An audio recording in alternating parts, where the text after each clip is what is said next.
ఈరోజు మనం చేసుకోబోయే రెసిపీ అండి బాదం పొడి. ఈ బాదం పొడి మనం ఇంట్లో స్టోర్ చేసుకుంటే ఎప్పుడు కావాలంటే అప్పుడు బాదం పాలు చేసుకొని తాగొచ్చు. ఎంతో హెల్తీగా, ఎంతో టేస్టీగా పిల్లలకి ఆ పొడి, ఈ పొడి కల్పించే బదులు ఈ బాదం పొడి ప్రిపేర్ చేసుకొని ఇలా కల్పించడం వల్ల ఆరోగ్యానికి ఎంతో మంచిది. హాయ్ ఫ్రెండ్స్, వెల్కమ్ టు మీకోసం నేను మీ శిరీష. ఎలా ఉన్నారు? ఈరోజు మనం చేసుకోబోయే రెసిపీ బాదం పౌడర్. ఈ పౌడర్తో మనం ఎప్పుడు కావాలంటే అప్పుడు ఇంట్లోనే ఎంతో టేస్టీగా బాదం పాలు ప్రిపేర్ చేసుకొని తాగొచ్చండి.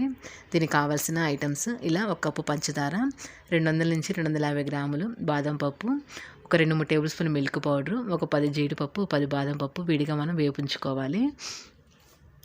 ఇలా ముందుగా పొయ్యి మీద పాన్ పెట్టుకొని పాన్ లైట్గా హీట్ అయిన తర్వాత బాదం పప్పు వేసుకొని సన్న మంట మీద వేపుకోవాలండి. ఇలా బాదం పప్పు మనకి సన్న మంట మీద వేపుకోవడానికి 7 నుంచి 8 నిమిషాలు పడుతుంది. ఇలా మధ్య మధ్యలో మాడిపోకుండా కలిపెట్టుకుంటూ ఉండాలి. మనకి ఇలా బాదం పప్పు ఇలా కాకుండా హాట్ వాటర్లో వేసి తొక్క తీసైనా వేపుకోవచ్చు. అలా అయితే మనకి ఎక్కువ రోజు స్టోర్ చేసుకోవడానికి ఉండదు. ఇలా మనకి బాదం పప్పు చూసారు కదా, చక్కగా కలర్ మారిపోయాయండి. మంచి సువాసన వస్తూ చిటపట్లాడుతూ పేలుతాయి. అలా వస్తే మనకి బాదం పప్పు చక్కగా వేగిపోయినట్టే. ఇలా వస్తున్నప్పుడు మనం స్టవ్ కట్టేసేసి పక్కన పెట్టేసుకోవాలి. ఇలా పాన్లోనే ఉంచుకుంటే వేడి తగ్గేదాకా కలపెట్టుకోవాలండి. మనకు ఆల్మోస్ట్ వేగిపోయినాయి. ఇలా బాదం పప్పు పక్కన పెట్టేసుకొని మిక్సీ జార్లో మనం తీసుకున్న 250 గ్రాములు బాదం పప్పుకి 200 గ్రాములు పంచదార పడుతుంది. ఈ పంచదార మిక్సీ మెత్తగా వేసేసుకొని ఇందులో మనం బాదం పప్పు వేపుకున్నవి ఒక 10 యాలకులు వేసుకోవాలి మంచి ఫ్లేవర్ కోసం. మనకి యాలకుల ఫ్లేవర్ ఇష్టం లేదనుకోండి వెనీలా ఎసెన్స్ అయినా వేసుకోవచ్చు. ఇలా బాదం పప్పు కూడా వేసి ఇలా గ్రైండ్ చేసుకోవాలి. చూసారు కదండి, ఇలా లైట్గా పలుకుండాలి, మరి మెత్తగా కాకుండా లైట్గా పలుకుండేటట్టు వేసుకోవాలి.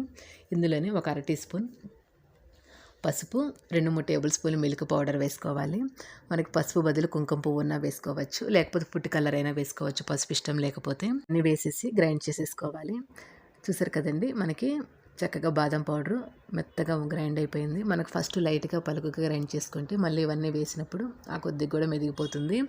ఇలా మనము సైడ్గా వేపుంచుకున్నాం కదా బాదం పప్పు, జీడిపప్పు, అవన్నీ లైట్గా వేపుంచుకొని ఇలా తురుముంచుకోవాలి. ఒక 10 బాదం పప్పు, 10 జీడిపప్పు, మనకి ఇష్టమైతే పిస్తా పప్పు కూడా వేసుకోవచ్చండి ఫ్లేవర్ నచ్చిన వాళ్ళు.